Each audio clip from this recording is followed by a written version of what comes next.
It's a long journey to get to that, especially if you're not known. How much time do you have to spend on it, or do you have to have like one co-founder that is like, okay, you're doing the finance stuff full time?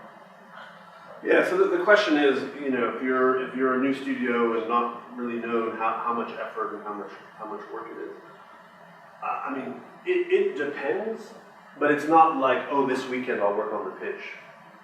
You know, it's you're looking at, I mean, hell, like probably 3 months, even just to do your pitch, right? To like practice your pitch and articulate what's special about you in the studio, and work on your slides and your one pager and your like, you know, just to kind of get all that down on paper is super, super hard, and it's not as easy as it sounds. It's actually really, really challenging, and to practice it and so on and so on. You know, then it takes time just to get into positions to be able to meet these people, right? You've got GDC, you've got A3 a little bit at PAX, a little bit of Gamescom, you know, a little bit locally, but not that much. You know, so just on the calendar, it's going to take time just to go to the places, you know, to meet the people and get in front of them. So that takes time. And then even if you go to GDC and you nail it, right? Ninjas are the hottest thing, and you show up with your ninja pitch, and it's like, oh, you want it. Even in that case, you're still looking at, I mean, like 2 months, potentially 6 months, just to negotiate and close a deal, right? And if you're doing equity investment, it tends to take longer, so more in the sort of 4 to 6 months.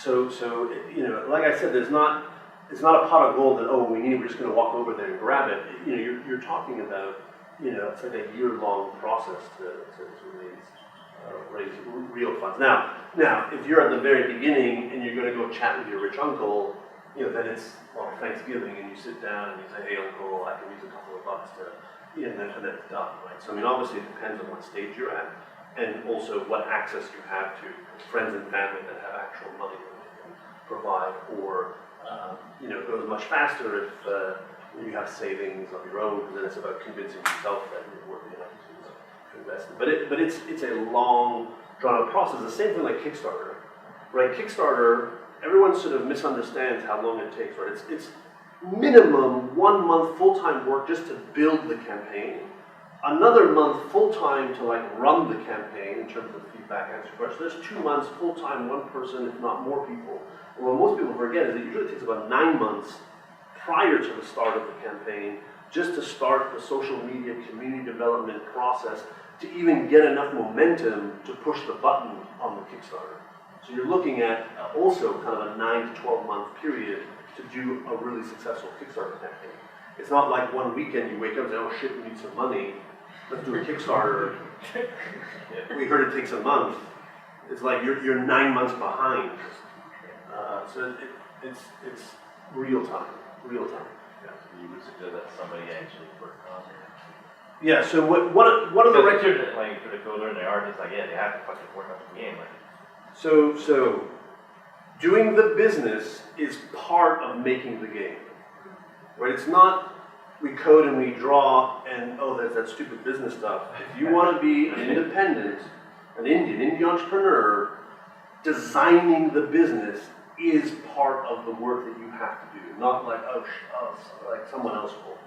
Now, does that mean if you're the coder, you code half the time and you kind of put on a suit the other half of the time? Like, I mean, you have to figure out, but it's not like, oh, we'll all kind of share and she'll look at the budgets and I'll go do some forum stuff. Like, we'll just kind of make it like someone needs to, what we call wear the suit. Like, you have to take on the responsibility. Other people might have, like the artist may draw this PowerPoint slide to make it pretty, but it's really one person's, okay, I'll put on the suit, I'll be responsible. But that means your other kind of on-project production scheduling is going to take a hit for sure. Now, I mean, ideally you have a buddy that's, you know, can be dedicated. I mean, if I look at Outer Minds, right, Outer Minds is the team that did PewDiePie, Legend of Brofist. We only accepted them in our program once they brought on a business person, right? They were 2 coders and an artist at the beginning. And like, we're so good, we're all good. It's like, it's not enough. You're not enough. You need someone to handle all, and they were going to be working with PewDiePie. Like, you got to be coding. You can't be sitting there with the flood of comments, and you need a business person focused on the business stuff. And they got their buddy, who was, or is for those who know him, that has that marketing background, community, experience. And he's been invaluable. I mean, super, super valuable to that team. Is really part of the core of that team. But he's dedicated 100% on the business relationships and all of that stuff, 100%. So there were 3, and then plus kids. So you don't have to be 20 people to have a dedicated business person. All right, folks, I probably went over time. Thank you very much.